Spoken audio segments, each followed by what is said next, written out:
certain things that kind of come up again and again that bring us back in that into some of those colonial or institutional values that in a way you're choosing to disavow in the first place, right? So I'm wondering, how do you consciously push back against those? Because in some sense, those are the very values that make something very exhibitionable or very legible within a kind of art critical framework or a kind of art critical landscape, but are themselves replicating certain ideas of what is considered trendy right now in terms of criticality, aesthetics, positionality, and so on. So I just wonder how you will continue to dig into these ideas and develop those strategies to push back against those, because when they're very fundamental to the way value and meaning is communicated within the art industry. 네, 그 몇 가지 질문을 드리고 싶습니다. 앞서서 이제 다른 질문자께서 우리가 피할 수 없는 이 미술 산업 복합체 안에서 피할 수 없는 자본주의나 식민주의의 문제를 짚어주셨는데요. 이를테면 샤메인 포 작가님 같은 경우에 제가 작가님의 작업을 잘 알고 있다시피 이 신체 중심성이라는 것이 얼마나 정치적인지를 이야기를 할 수 있고, 또 이명수 작가님께서는 이제 발표를 통해서 작품 창작에 있어서 어떤 영적인 부분과 연결되는 것들을 말씀을 해주셨는데요. 제가 충분히 명확하게 말씀을 드리지 못하더라도 이해해 주셨으면 좋겠는데, 제가 궁금한 점은 이제 작가님들이 취하는 어떤 미학적인 부분, 그리고 그것이 어떻게 전개되는가라는 부분에 있어서 사실은 본인들이 피하려고 하는 어떤 식민적인 세력 혹은 제도화를 하려는 어떤 힘 같은 것들을 피하려고 해도 자꾸 거기로 이제 끌고 들어가는 힘이라고 생각하는데, 어떻게 그것에 저항하려고 하시는지 궁금합니다. 말하자면 이제 어떤 식으로 작품을 만들어내면 그것이 그 작품을 전시할 만한 작품으로 만들어주고 미술 비평을 할 만한 대상으로 만들어주잖아요.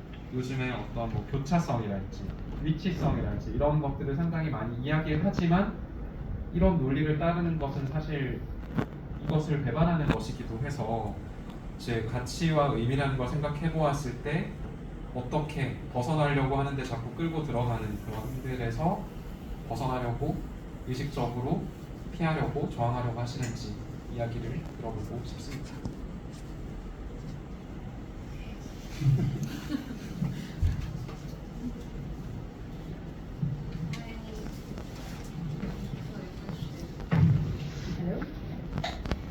May I please ask for maybe an example that you're thinking about?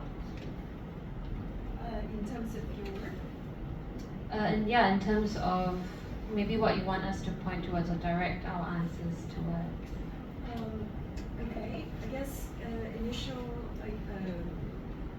reflection on that would be the work experience of yours in Venice, which was incredibly powerful.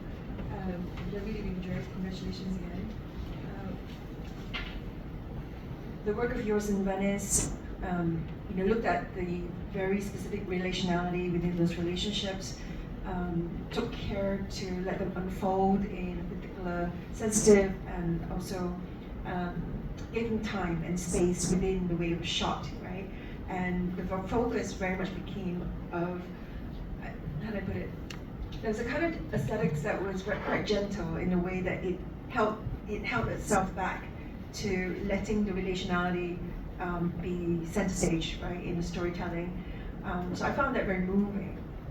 And I guess I'm wondering whether, in terms of looking at the images that you shared earlier, repositioning the kind of future tech body and the cyber body, and borrowing on some of those aesthetics that have become kind of well known in the sort of, post-Haraway kind of cyber tech imagery, it moved away from some of the work I think I saw in Venice. And I wondered why that was a conscious aesthetic choice. And I also, I guess, wonder why the reposition of the body in that sense, what that afforded you. And this comes from my own limited reservation, just from seeing how a lot of work that goes into this sort of post-digital aesthetic becomes very exhibitionable, like it's very legible and recognizable, but loses some of the power of that kind of relationality that is more about affect and real people and so on, right? And of course, I'm not trying to make a binary here. This is a really simplistic way of framing the question, so forgive me. But I just wanted to ask, like, why that choice to go in that direction of the aesthetic? Yeah. 빠르게 그냥 짧게 부탁드리면 이제 이미지를 공유해 주신 거 보면 사실 베니스 비엔날레에서의 작품이 이제 주제를 다루는 방식이 미야키라는 걸 중심으로 드러나게 한 게 매우 감동적이었으나 지금 공유해 주신 이미지들을 보면 어떤 이제 헤러웨이가 많이 쓰이던 시기에 만들어진 작품 이후에 많이 쓰이는 이미지를 사용해서 미학적으로 왜 그런가, 그리고 이제 이런 식의 포스트 디지털 미감이라는 게 전시되기엔 더 좋은 작품이지만 실제 사람 혹은 이제 어펙트, 정동이라는 것을 다루는 것에 있어서 관계성을 조금 잃는 측면이 있는 것 같은데 무엇을 이루시려고 한 것인지, 물론 이제 완벽하게 다 알지 못하고 이분법적으로 이거 아니면 저거라는 얘기를 하려는 건 아니지만 그런 부분이 궁금했습니다. Thank you so much for giving an example. I think that helps me to direct my answers better. So, I think the Young Body Universe actually started before the Venice work. The Venice work came a little bit later. It's called What's Softest in the World Rushes and Runs Over What's Hardest in the World, and it's about queer parenthood. So those were different approaches, and I think for the Young Body Universe, when I first made Good Morning Young Body, it really gave me a freedom to have this mischievous energy and approach that I sort of didn't allow myself to have with collaborators, and I think that is important. It really depends on the topic. I don't think it should be all encompassing of every kind of work, every subject matter.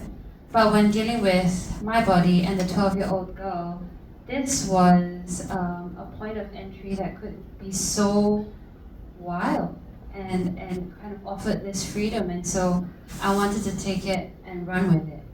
And I think for me that is a good approach, a suitable approach. And also I mentioned that I'll be working on a project called A is for Andra, and with that the relationality comes back. So I think this sort of connection making, intimacy, relationality, I don't think it will leave my work. It's just really about sort of the points of inflection as you journey through and grow as an artist or as a person as well. Just a short point about What's Softest. Also, that approach was necessary because I'm thinking about what the stakes are for people. For What's Softest, I couldn't show their faces. I had to be careful about showing their children in the first place. And so that kind of opacity was really crucial for me to think about. And that kind of gentle aesthetic was also necessary because I wanted to show how this gentle, mundane, world-making, routine-making was considered by the government as illegal and illegitimate. So that had a sharp contrast. Whereas for the Young Body Universe, 12-year-old girl has no power. And so then you're allowed to do anything because the stake is my own. It's my own stake. So that's how I kind of made those decisions. And I think as I move forward in the future, I think I will continue to think about these things along the way and not just push forward just because of a particular technological experiment. I don't think I make work like that, and I think it actually held back on a lot of potentially like technologically advanced mediums and approaches. Yeah, thank you. 사실 이제 베니스 작업은 지금 오늘 보신 영바디 유니버스라는 작업 이후에 한 작업이기도 합니다. 이제 퀴어 양육에 대한 작업이었는데요. 그와 달리 영바디 유니버스라는 오늘 보신 이 영상 같은 경우에는 반항심을 품을 수 있는 어떤 기운 그리고 접근법을 취할 수가 있었습니다. 접근법은 어떤 주제를 다루는지에 따라서 다른 것 같습니다. 모든 작품의 모든 주제가 다 똑같이 적용되는 게 아니라요. 이 영바디 유니버스에서 보여준 이제 말씀하신 그런 미감, 미학 같은 경우는 저 스스로의 몸 12살 소녀일 때 저를 다룰 때에는 너무나도 잘 맞는, 알맞은 접근법이라고 생각했습니다.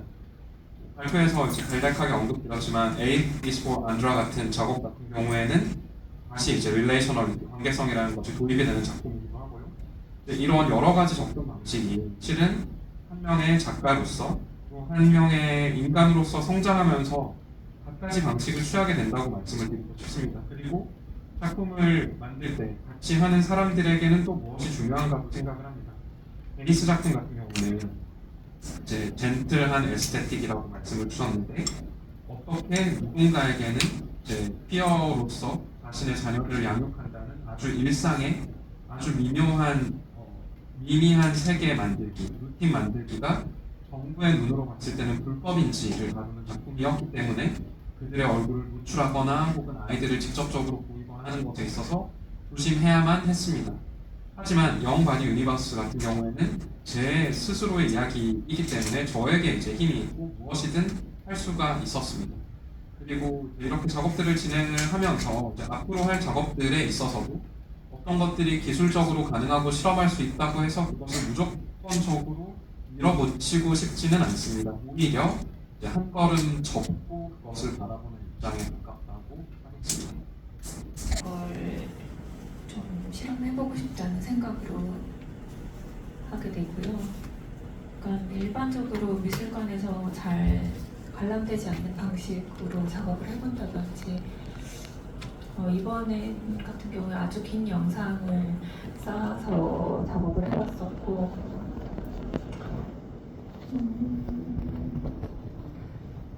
그런 고민보다는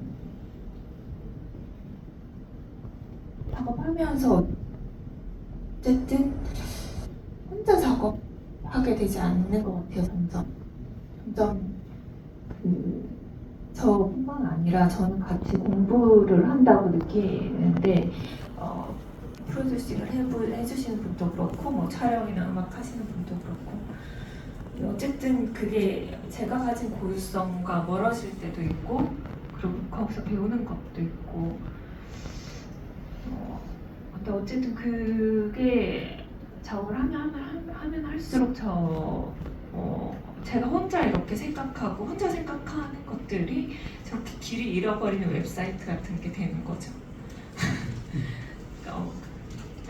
근데 어떻게든지 이렇게 전시로 보여주는 과정을 같이 공부해 보는 게 저한테는 지금까지는 의미가 있어서 질문에 바른 답이 될 것 같지는 않는데 어쨌든 제가 가진 생각과 다른 사람들이 가진 생각을 좀 고민해보면서 작업을 하는 것 같아요.